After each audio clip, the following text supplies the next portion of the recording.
Hi, in today's video, I'll show you how to enable reading mode on your Android phone.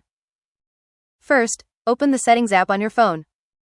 Next, scroll down and tap Display or Accessibility, depending on your device. Then, look for Reading Mode, Reading Mode app, or Reading Mode by Google. If Reading Mode is available, tap it and turn on the toggle to enable the feature. If you don't see Reading Mode on your phone, open the Google Play Store, install the Reading Mode app by Google, and complete the setup by following the on-screen instructions. Once Reading Mode is enabled, choose your preferred text size, background color, and reading options to make content easier to read.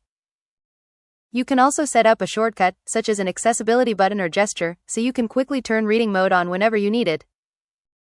Finally, open a supported app or web page and activate Reading Mode to enjoy a cleaner, distraction-free reading experience. Happy watching! Don't forget to subscribe for more tutorials.